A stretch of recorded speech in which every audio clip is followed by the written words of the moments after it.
Chapter 13. Details regarding the different nature of the biblical Gospels of Matthew and John.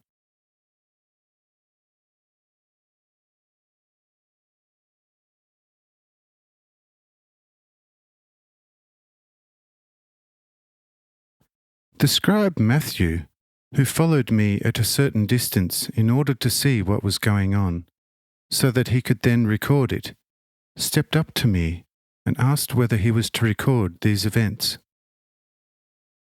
But I said, "Leave that be, so that there may not be a mix-up later on. For the day after tomorrow, we shall again be going towards the sea, where exactly the same will be happening, and that you shall then describe in detail. Anyway, beginning with tomorrow, you may record all that is extraordinary, whatever that may be." Matthew is quite satisfied with this, but also John, who is particularly impressed by this deed, asks me whether he may not make at least a short note of this deed also. And I say to him, "That you may do. However, it must not follow immediately upon that which you have so far written, but only at a later stage. For in 6 months we shall have to sort out still another affair exactly like this one, and that you may then record for this, or this for that one.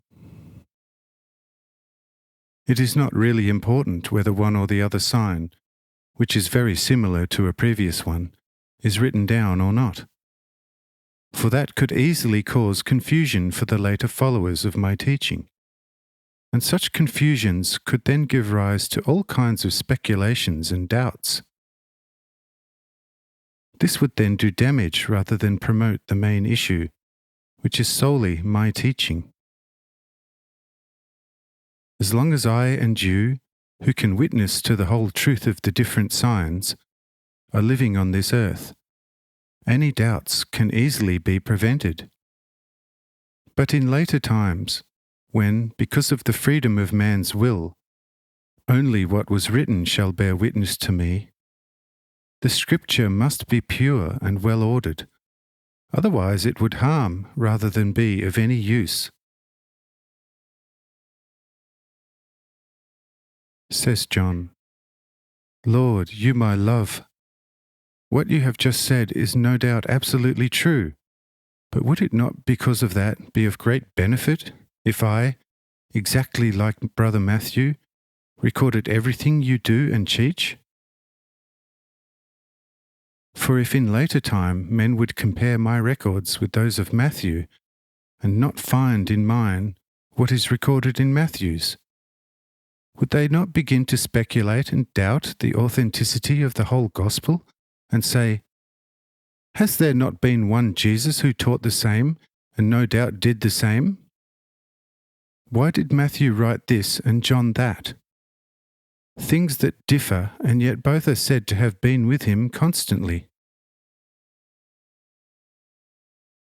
I said, "You are quite right, dearest brother, but look, the reason why I allow this to happen is at present still incomprehensible to you. It will become clear later on.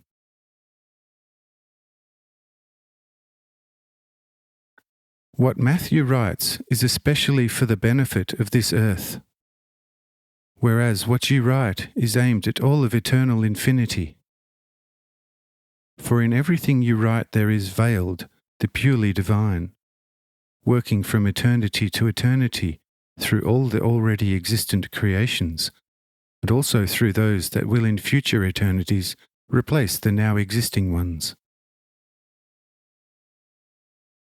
And if you wrote into many thousands of books what I am still going to tell all of you, the world would never be able to understand such books, which would then also be useless to the world. Whoever will live in accordance with the received teaching and believe in the Son will be reborn in the Spirit anyway, and the Spirit will guide him into all the depths of eternal truth.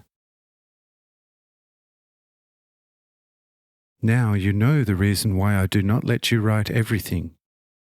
So do not ask me any further about it in future, for this must never be made all too clear to the world, to prevent it from falling into an even greater judgment than is the ancient necessary one, wherein it is already finding itself. I will arrange my teaching in such a way that by merely reading or hearing the gospel, no one shall get to the bottom of the living truth, but only by acting in accordance with my teaching. Only the action will become a guiding light for everyone.